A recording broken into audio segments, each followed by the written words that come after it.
वो लाभ टीवी से नहीं हो सकता है, वो लाभ मोबाइल से नहीं हो सकता। हाँ, समझदारी होगी, ज्ञान होगा, इतना तक तो होगा, लेकिन संत के संग में, सत्संग में बैठ करके जो कथा सुने उसका जो लाभ होगा वो लाभ वहां पर आपको नहीं मिलेगा।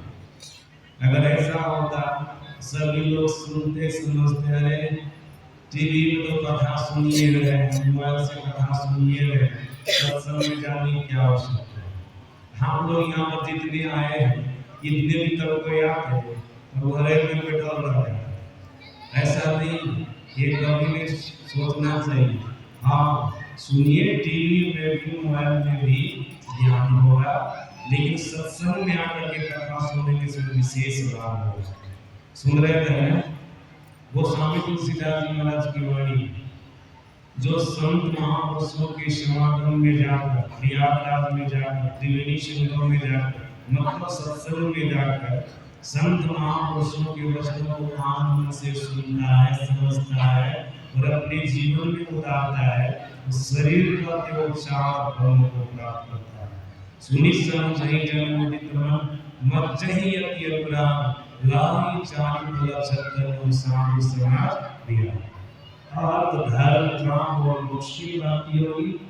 ये कथा का प्रभाव है, परमात्मा की दूसरी भक्ति का प्रभाव है। सज्जना, आप लोग तो जानते ही हैं, हम लोग तो मनुष्य के शरीर में, धुंधकारी प्रेत के शरीर में रहकर गोकर्ण जैसे महान संत का संग किया, कथा को सुना।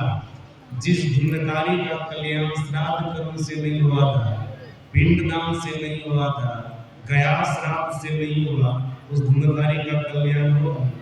प्रेत के शरीर से छूटकर देवता के शरीर में आया, विमान पर बैठ करके वैकुंठ चला गया। ये तो कथा का प्रभाव है। सज्जना, राजा परीक्षित को तक्षक का भय सताया, राजपाट का परित्याग करके ऋषि मुनियों के सानिध्य में गए। सुखदेव जैसे महान संत के संग में बैठकर, उनके सानिध्य में बैठकर हरि कथा को सुने, 7 दिनों तक परमात्मा कथा को सुने, तो क्या हुआ? उनके अंदर से तक्षक का भय खत्म हो गया और ऐसा नॉलेज हुआ, ऐसा उनको ज्ञान हुआ। तक्षक को क्या कहा?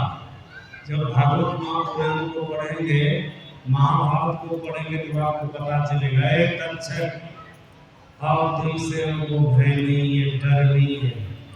अब तुमको ऐसा लगता है जो तुम हो वही मैं हूँ और जो मैं हूँ वही तुम हो, हमें तुम में कोई अंतर नहीं। भय तो दूसरे से होता है, यहाँ दूसरा रहा कहाँ? जो तू है वही मैं हूँ, जो मैं हूँ वही तू है। कैसा नॉलेज हुआ?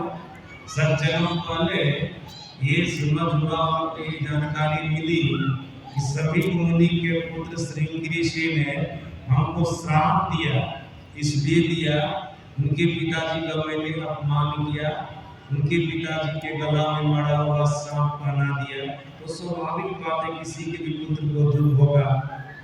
सज्जना, जैसे उनको जानकारी मिली कि श्रृंगी ऋषि ने उनको श्राप दिया है, आज के 7वें दिन तुमको तक्षक दसेगा, तुम मर जाएगा। लेकिन आज देख लीजिए, इतना उनको भय हुआ, संतों के संग में गए तो भय खत्म हो गया।